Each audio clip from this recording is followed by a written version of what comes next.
Social media पर हम जैसे ही किसी के देहांत की खबर देखते हैं, कमेंट सेक्शन में फौरन लिख देते हैं RIP, यानी रेस्ट इन पीस। ये हमारा तरीका है अपनी संवेदनाएं प्रकट करने का। We feel sorry for the departed soul. हम अपनी प्रेयर्स ऑफर करते हैं, और प्रेयर क्या है?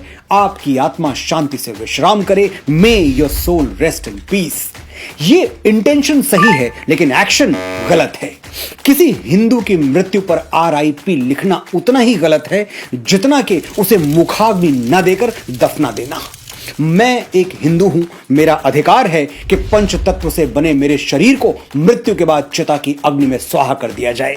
मैं कभी नहीं चाहूंगा कि मुझे कॉफिन में रखकर जमीन में गाड़ा जाए। जितनी बार हम किसी हिंदू या सनातनी की तस्वीर के नीचे RIP लिखते हैं, जाने अनजाने हम उसके उचित अंतिम संस्कार का तिरस्कार करते हैं, उसे अपमानजनक विदाई देते हैं। किसी दिवंगत हिंदू के लिए RIP लिखना क्यों गलत है? और यह गलत है तो फिर सही क्या है? सिर्फ 1 मिनट मुझे ध्यान से सुनिए, आपको सारे उत्तर मिल जाएंगे। RIP लिखने की परंपरा इस्लाम और क्रिश्चियनिटी से आती है। वो कयामत के दिन में विश्वास करते हैं, जिसे रोजे महशर या जजमेंट डे भी कहा जाता है। क्या होगा उस दिन? सारे मुर्दे जाग उठेंगे और खुदा उनका इंसाफ करेगा। इसी जजमेंट डे के लिए मुर्दों को कब्र में इंतजार करना पड़ता है और उनके लिए रेस्ट इन पीस की दुआएं की जाती हैं। लेकिन सनातन की परंपराएं 100% साइंटिफिक हैं, इसीलिए हमारे यहां RIP जैसी कोई थ्योरी है ही नहीं।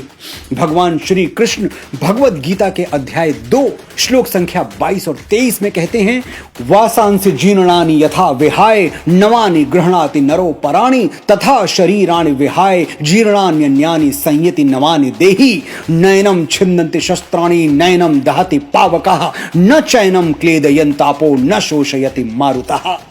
आसान शब्दों में समझाता हूं, जैसे हम पुराने कपड़े छोड़कर नए कपड़े पहन लेते हैं, वैसे ही हमारी आत्मा यानी हमारी कोर एनर्जी वो पुराने शरीर को छोड़कर नया शरीर पहन लेती है। आत्मा अजर अमर है, इसे ना कोई शस्त्र काट सकता है, ना आग जला सकती है, ना जल भिगो सकता है और ना ही हवा इसे सुखा सकती है। और इसीलिए जीवन मरण का ये चक्र, ये साइकिल कंटिन्यूअसली चलती रहती है जब तक कि हमें मोक्ष नहीं मिल जाता। आपने ध्यान दिया होगा, मैंने आत्मा को एनर्जी कहा। क्यों कहा? समझाता हूं। आत्मा पर एग्जैक्टली वही साइंटिफिक लॉज अप्लाई होते हैं जो एनर्जी पर। थर्मोडायनेमिक्स का पहला नियम क्या है? Energy can neither be created nor destroyed but can only change form, यानी ऊर्जा को न बनाया जा सकता है न मिटाया जा सकता है, बस इसे एक रूप से दूसरे रूप में परिवर्तित किया जा सकता है। श्री कृष्ण ने हजारों साल पहले यही बात कही थी, लेकिन हम अपनी आदत से मजबूर हैं। हम तब तक नहीं मानते जब तक कोई विदेशी ना बोल दे। 19वीं सदी में जर्मन और ब्रिटिश साइंटिस्ट ने एनर्जी के बारे में वही थ्योरी दी जो 5000 वर्ष और एक युग पहले कुरुक्षेत्र के मैदान में भगवान श्री कृष्ण आत्मा के बारे में दे चुके थे। ना कोई भाई, न बेटा, न भतीजा, न गुरु, एक ही शक्ल उभरती है हर आईने में। आत्मा मरती नहीं, जिस्म बदल लेती है। धड़कन इस सीने की जा छुपती है उस सीने में। जिस्म लेते हैं जन्म, जिस्म फना होते हैं, और जो एक रोज फना होगा वो पैदा होगा। एक कड़ी टूटती है, दूसरी बन जाती है। खत्म ये सिलसिलाए जिंदगी, फिर क्या होगा? कैफी साहब ने लिखा था। हमारे यहां आत्मा मरती ही नहीं तो कब्रों में आराम क्या करेगी? ये रेस्ट इन पीस की थ्योरी इस्लाम और क्रिश्चियनिटी के लिए सही होगी, हमारे लिए नहीं है।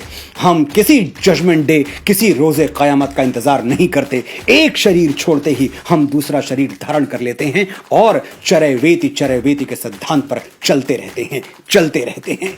Rest in peace does not do justice to a Hindu soul. मैं बड़ी विनम्रता से निवेदन करता हूं, RIP लिखने से पहले ये जरूर देख लें कि कहीं आप ये प्रार्थना किसी हिंदू के लिए तो नहीं कर रहे, क्योंकि इससे उसकी आत्मा को शांति तो नहीं मिलेगी, हां कष्ट जरूर होगा। तो फिर क्या लिखना चाहिए? विनम्र श्रद्धांजलि या ओम शांति, जो भी आपको ठीक लगे।